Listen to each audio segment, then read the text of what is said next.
तुरीय अवस्था क्या है?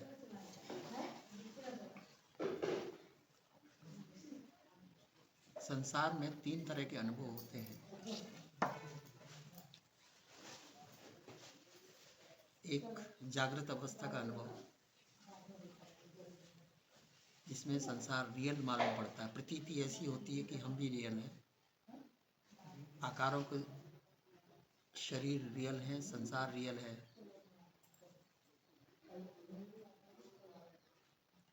इसको कहते हैं एक्सपीरियंस नंबर 1। अगर हम कहें तो जागृत अवस्था का एक्सपीरियंस। लेकिन ये एक्सपीरियंस चेतना का नहीं है, मन का एक्सपीरियंस है, कॉन्शियस माइंड का एक्सपीरियंस है। इसी तरह से स्वप्न अवस्था में जो एक्सपीरियंस आता है, अनुभव आता है, वो ड्रीमिंग माइंड का एक्सपीरियंस है। उसे हम अनुभव नंबर 2 का एक्सपीरियंस नंबर 2। और जो दिन का एक्सपीरियंस होता है उससे भिन्न होता है, अलग होता है। उसका ड्रीम वर्ल्ड भी अलग है, ड्रीम कैरेक्टर भी अलग है। लेकिन जब हम ड्रीम देख रहे हैं तब वो रियल लगता है। इस तरह से तीसरा एक्सपीरियंस है जहाँ कोई एक्सपीरियंस नहीं है, डीप स्लीप। व्यक्ति भी खो जाता है और संसार भी खो जाता है, माइंड भी सो जाता है और संसार भी गायब हो जाता है, डिसअपियर हो जाता है। फिर भी जब हम सुबह जागते हैं तो कहते हैं आज बहुत गहरी नींद आई। कौन विटनेस था जिसने कहा कि गहरी नींद आई? माइंड तो सो गया था, संसार तो सो गया था। न देखने वाला था माइंड, न देखने वाला जगत था। फिर क्या दिखा? ब्लैंकनेस दिखी। लेकिन उस ब्लैंकनेस को किसने देखा?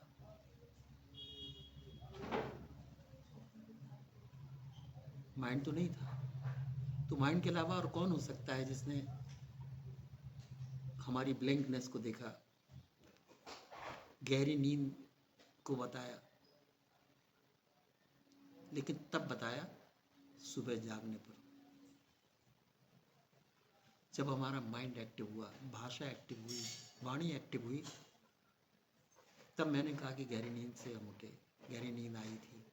किसी किसी दिन कहते हैं गहरी नींद नहीं आई, सपने ज़्यादा आए। किसी दिन कहते हैं हम सो नहीं सके।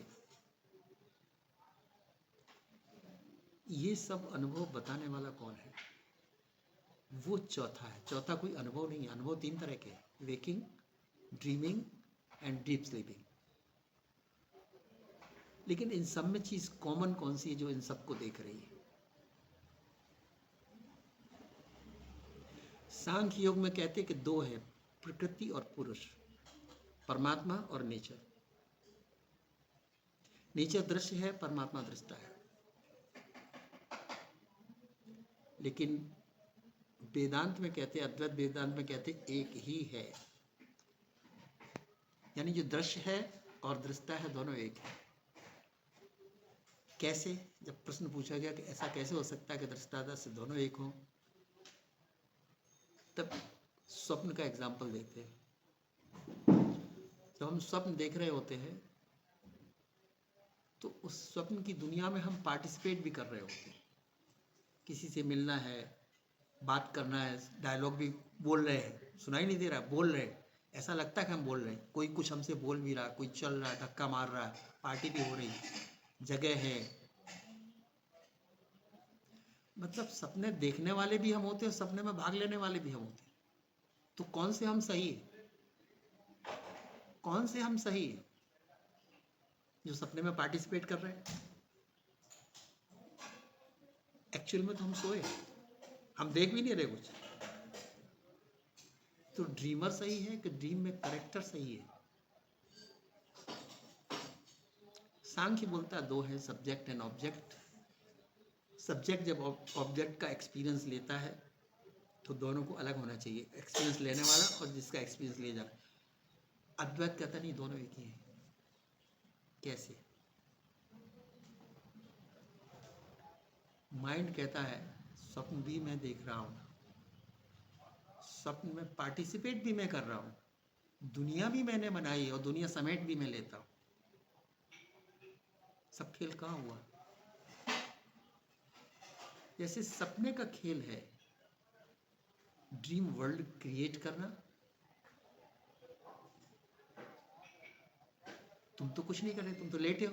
किसने क्रिएट की ड्रीम वर्ल्ड? कहाँ से आई वो ड्रीम वर्ल्ड? और उसमें तुम पार्टिसिपेट भी कर लिया, पार्टिसिपेट भी हो गए। नॉट ओनली तुमने वर्ल्ड क्रिएट की, उसमें तुम हिस्सेदार भी बने, डूअर भी बन गए। ड्रीम सीन क्रिएट हो गया, सब कुछ हो गया, और फिर सब चला भी गया। कहाँ से आया था ड्रीम और कहाँ चला गया? अद्वैत कहता है मैं ही हूँ, ड्रीम माया है। ये मेरा ही माया का जगत है, इसमें देखने वाला भी मैं हूँ, पार्टिसिपेंट भी मैं ही हूँ, और जीवन के अंत में ये ड्रीम भी समिट जाता है। कहाँ से आया था? जहाँ से आया था वहीं चला जाता है। अब पता चला कि दो है ही नहीं। ड्रीम किसने बनाने वाला भी वही, ड्रीमर भी वही है, और ड्रीम में पार्टिसिपेंट करने वाला भी वही है। सिर्फ तब हमें मालूम पड़ता है जब इस अवस्था से एक चौथी में हम जीते हैं, तुरी में जीते हैं। क्योंकि जब हम स्वप्न देख रहे होते हैं तो स्वप्न भी हमारे लिए रियल लगते हैं। स्वप्न जब हम देख रहे हैं, स्वप्न भी रियल लगते हैं, पसीना भी आता है, इमोशंस भी हमारी होती हैं, दिल भी धड़कता है। इसी तरह दिन में हम जो हर चीज़ को रियल लेते हैं, यहाँ भी दिल धड़कता है, इमोशंस हैं, रिएक्शंस है, सब कुछ है। लेकिन अगर हम तुरी में पहुँच गए तो जैसे सपने टूट के फिर तुम कहते हैं नहीं सपना था, इसमें क्या घबराना था, ये तो कुछ होता थोड़ी है। इसी तरह से जब तुम तुरी में पहुँचोगे तो कहोगे ये भी कुछ नहीं होता है। जो तुमने कहा 70 साल 60 साल शादी किया, ये किया, लेना किया, देना किया, ये बीमार हुए, कुछ नहीं है। It's not more than a dream, it's a big dream, longer dream, that's it. But ये तुम्ही ने क्रिएट किया है। तो अद्वैत कहता है दो है ही नहीं, ईश्वर ही है। मैं कहता हूँ ईश्वर का ही खेल है, उसी की माया वही क्रिएट करता है और उसी में ये विलीन हो जाती है। इसलिए दो कैसे कहें? दिखती दो है, दिखती दो है, प्रतीति होती दो की। तो प्रतीति तो सपनों में भी दो की होती है। ड्रीमर सो भी रहा है और ड्रीम भी देख रहा है और ड्रीम में पार्टिसिपेट भी कर रहा है, उस बर्थडे में इंटरेक्ट भी कर रहा है, घबरा भी रहा। लेकिन ड्रीम के एंड में जग गया तो उसी ने कह दिया कि तो ड्रीम था। एग्जैक्टली इनलाइटनमेंट को उपलब्ध व्यक्ति भी ऐसा ही करेगा। जिंदगी पूरी ड्रीम है, कहीं कुछ है नहीं। लेकिन नॉर्मल व्यक्ति को नहीं समझ में बात आएगी। वो तो ड्रीम देख रहा है, वो कैसे समझेगा? वो ड्रीम में से गुजर रहा है। इसलिए जब भी मैं बात करता हूँ अद्वैत का मतलब दूसरा कोई है ही नहीं। परमात्मा कहता है मैं ही हूँ। जब तुमने हमें देखने की मांग की तो मैं प्रकृति बन गया, नहीं तो मैं अदृश्य हूँ, दृष्टा हूँ, परम दृष्टा हूँ, व्यक्ति में नहीं हूँ। वो इंसान की धारणा है। और जब जब मैं व्यक्ति बना तो मुझे अपना आकार खोना पड़ा, रह नहीं सका आकार भी, न कृष्ण का रहा न राम का रहा। व्यक्ति बन के जब भी निराकार आया, जब भी भगवान आया, आकार को जानना पड़ा, क्योंकि आकार की सीमा है। उसको सीमा को मानना ही पड़ेगा, सीमा के नियम मानने ही पड़ेंगे, आकार की सीमा के नियम होते हैं। लेकिन ये आप समझ लो, जो तुरी हम बात कहते हैं, तो तुरी कोई अवस्था नहीं है, ये विटनेसिंग कॉन्शसनेस है। आप ही हैं जिससे माइंड आया, शरीर आया, संसार आया और फिर वापस समेट के उसी में चला गया। मैं बोलता हूँ हर क्षण लाखों करोड़ों लोग पैदा हो रहे हैं और करोड़ों मर रहे, तो कहाँ से पैदा होते हैं, कहाँ चले जाते हैं? सब उसी में से। अदृश्य से सब आते हैं, दृश्य बनते हैं, दृश्य चलते हैं और फिर अदृश्य में चले जाते हैं। अगर तुम समझ लो कि ये भी ड्रीम है तो फिर दुख किस बात का? फिर कोई चीज़ सीरियसली नहीं लेने का है। अभी तो तुम संसार को सीरियसली लेते हो, सुख दुखों को, जो इसमें घटनाएं घटती उसको सीरियस लेते हो, क्योंकि तुम्हें लग रहा है रियल है। लेकिन रियल तुम्हें तब लग रहा है, माइंड को लग रहा है रियल। लेकिन जो माइंड के भी पीछे जब जाता है, तो जब माइंड ही अनरियल है तो संसार रियल कैसे हो सकता है? माइंड ही जब ठहरता नहीं है, माइंड भी बदल जाता है। जहाँ ठहराव ना हो वो वास्तविकता का है, कैसे हो सकती है? सुबह कुछ और बोलता है माइंड, दोपहर कुछ और बोलता है, शाम को कुछ और बोलता है। अस्थिर है, बदलाव है, अपीयर होता है, डिसअपीयर होता है, हर एक सीन। हर दिन कुछ नई घटना घटती है, हर दिन कुछ नई घटना घटती है, एक नया कॉम्बिनेशन होता है। हम कहते हैं संडे है, मंडे, ट्यूसडे, वो रिपीट करते हैं, लेकिन क्या तुम्हारा हर दिन का अनुभव सेम होता? नहीं, हर दिन अनुभव बदलते हैं, हर दिन घटनाओं का कार्यक्रम बदलता है। तुम सोचते हो हमारा रूटीन सुबह से वही है, लेकिन हर दिन घटनाएं नहीं होती संसार में। जैसे सपने बदलते हैं, एक सपना रिपीट होता कभी तुमने देखा? Exactly, exactly. तो ये जो जीवन हम जी रहे हैं, ये माइंड के आधार पे जी रहे हैं, जो खुद परिवर्तनीय है। शरीर के आधार पे जीते हैं, जो एनिमल होते हैं वो देह पे आधारित जीते हैं, बिल्कुल परिवर्तनीय है, टोटल।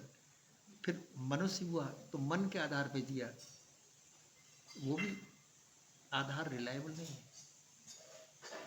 अगर तुम जानना चाहते हो कि दुनिया का सत्य क्या है, जीवन का सत्य क्या है, मेरा सत्य क्या है, मैं कौन हूँ, तो जो तुम देखते हो वो तुम नहीं हो। और दृश्य में तुम्हारा शरीर भी आ गया, विचार भी आ गए, मन भी आ गया, भावना भी आ गई। दिखने का मतलब जिसे तुम जानते हो वो तुम नहीं हो। दृष्टा और दृश्य। जब मैं कहता हूँ कौन हूँ, तो जिसे तुम देख सकते हो, जान सकते हो, चख सकते हो, स्वाद ले सकते हो, जो तुम्हारा अनुभव का हिस्सा, वो तुम नहीं हो। अब पीछे तुम हटते चले जाओ, जो भी अनुभव आएंगे तुम नहीं, तुम अनुभोक्ता हो, इसके जानने वाला।